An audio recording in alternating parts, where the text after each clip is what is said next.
In October 1943, the United States Navy allegedly made an entire destroyer escort vanish into thin air.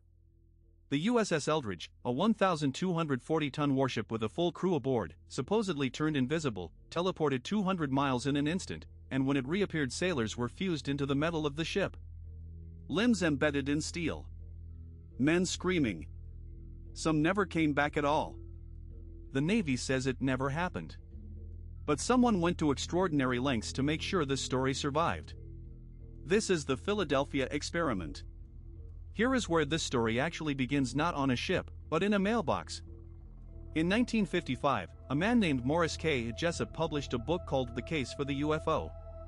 It was speculative, a little fringe, the kind of book that explored anti-gravity and unified field theory and whether advanced propulsion could explain flying saucer sightings. It sold modestly. Jessup moved on with his life.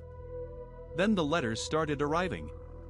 They came from a man who identified himself as Carlos Miguel Allende, sometimes writing as Carl M. Allen. The handwriting was chaotic, different colored inks, capital letters scattered randomly, underlines everywhere. And the content was even more chaotic. Allende claimed that in October 1943, he had been a sailor aboard the SS Andrew Furuseth, a merchant vessel docked nearby in the Philadelphia Naval Shipyard.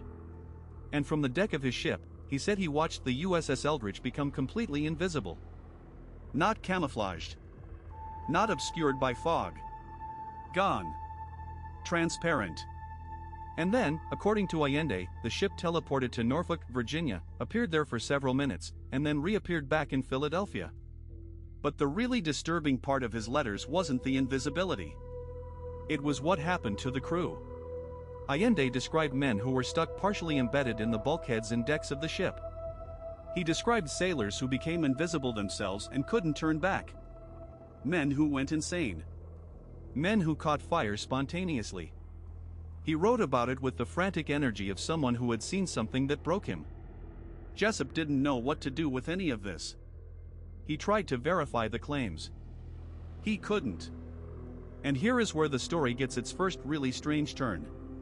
In 1957, the Office of Naval Research, the ONR, a very real and very serious branch of the US military, received a copy of Jessup's book in the mail. But this wasn't a normal copy. Someone had gone through the entire book and filled the margins with handwritten annotations. 3 different colors of ink. 3 different handwriting styles. The annotations discussed anti-gravity, force fields, and things that suggested the writers had insider knowledge of advanced Navy experiments. The ONR took this seriously enough to contact Jessup and show him the annotated copy. Jessup looked at the handwriting and said it matched the letters from Allende. The ONR then did something remarkable. They commissioned a limited print run of the annotated version. The Vero edition, it's called. About 100 copies were produced by the Vero Manufacturing Company, a military contractor in Texas. Now think about this. The Office of Naval Research, the people who fund cutting-edge military science, received a crank book covered in scribbles and responded by printing copies. That's not normal behavior. That's either profound incompetence, or someone in that building found something in those annotations that warranted a closer look. And then, in 1959, Morris Jessup was found dead in his car in a park in Dade County, Florida. A hose ran from the exhaust pipe into the cabin. It was ruled a suicide. Maybe it was.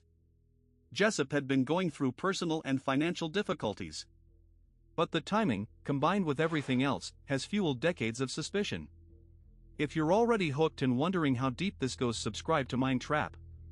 We go places other channels won't. Hit subscribe and the bell, because you're going to want to see what comes next. Let's keep going. Here is what we can actually verify.